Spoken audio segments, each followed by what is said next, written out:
नमस्कार, मैं हूं शुभे और आप देख रहे हैं न्यूज़ फॉर नेशन। बिहार में इस वक्त चुनावी शोर हैं, चुनावी वादे हैं, चुनावी इरादे हैं और यूं कहें तो पूरी बिहार की हवा ही चुनावी हो गई है। ऐसे में कुछ ऐसे राजनीतिक नेता हैं जिनके बारे में हम आपको बताना चाहते हैं। दरअसल ये वो नेता हैं जिन्होंने पहली बार बिहार की राजनीति में कदम रखा है। ये बहुत ज़्यादा चर्चा में हैं और ये क्यों चर्चा में हैं, ये सारी बातें हम आपको इस वीडियो में बताएंगे। इसके साथ साथ उन सभी नेताओं से हम आपको परिचित भी कराएंगे।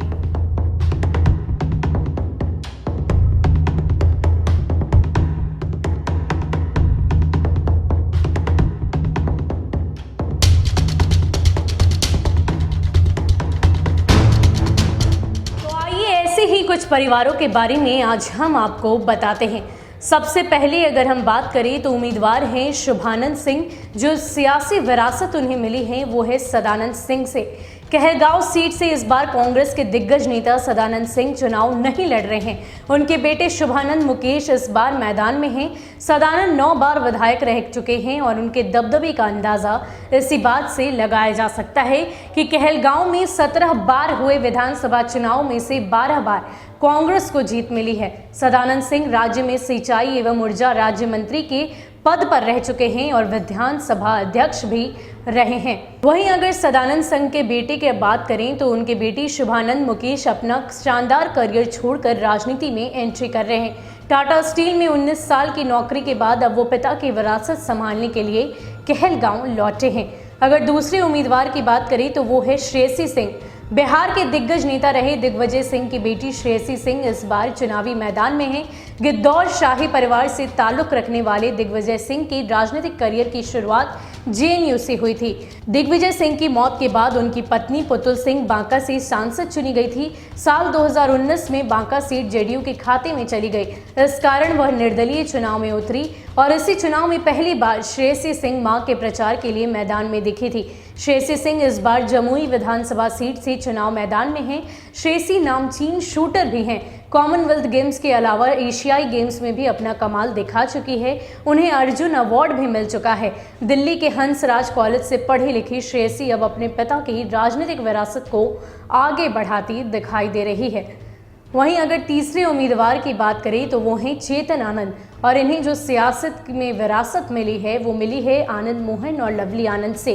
बाहुबली सांसद रहे आनंद मोहन की पत्नी लवली आनंद आरजेडी के टिकट पर सहरसा से चुनाव लड़ रही है, जबकि उनकी बेटी चेतन आनंद शिवहर सीट से आरजेडी के ही टिकट पर मैदान में है। पिछले महीने ही दोनों ने पार्टी की सदस्यता ली थी। आनंद मोहन आईएएस कृष्णैया हत्याकांड में उम्र कैद काट रहे हैं।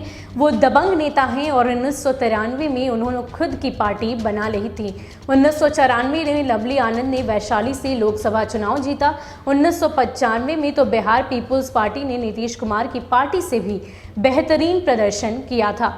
वहीं अगर चौथे की बात करें तो वो है सुधाकर सिंह, जिनकी सियासत विरासत उन्हें मिली है जगदानंद सिंह से।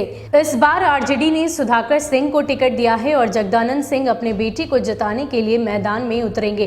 दरअसल जगदानंद सिंह चाहते थे कि सुधाकर सिंह कार्यकर्ताओं की भावनाओं को समझे और अपने बूते टिकट हासिल करे। सुधाकर पिछले लंबे वक्त से इस क्षेत्र में सक्रिय हैं। ऐसे में जगदानंद सिंह भी उनके साथ हैं। आरजेडी को भरोसा है कि जगदानंद सिंह के परिवार का कोई शख्स इस सीट को वापस ला सकता है।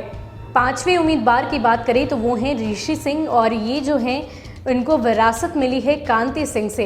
आरजेडी ने कांति सिंह के बेटे ऋषि सिंह को ओबरा से टिकट दिया है। बता दें कि कांति सिंह लोकसभा से लेकर विधानसभा चुनाव तक जीत चुकी है। केंद्र से लेकर राज्य में मंत्री रही हैं। आरजेडी में उन्हें लालू यादव के विश्वास पात्रों में गिना जाता है।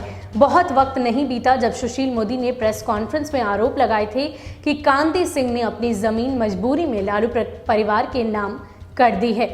वहीं अगर अंतिम और छठे उम्मीदवार की बात करें तो वो हैं दिव्या प्रकाश, जिन्हें विरासत मिली है जयप्रकाश यादव से और इस बार वो मैदान में तारापुर से आ रहे हैं। आरजेडी ने लालू यादव के करीबी नेता जयप्रकाश नारायण यादव की बेटी दिव्या प्रकाश को तारापुर से टिकट दिया है।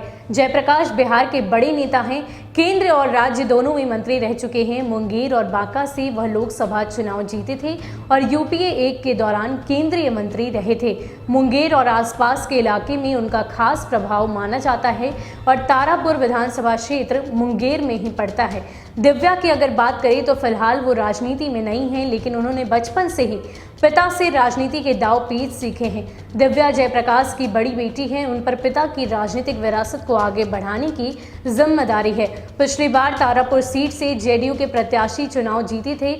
ऐसे में देखना होगा कि जनता दिव्या के पक्ष में फैसला सुनाती है या नहीं।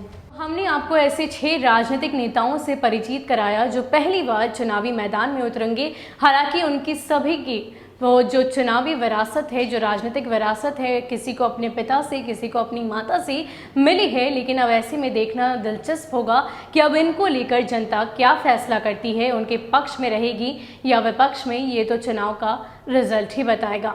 फिलहाल के लिए इतना ही। ऐसे ही अपडेट्स के लिए आप हमारे साथ बने रहिए और देखते रहिए न्यूज़ फॉर नेशन। नमस्कार।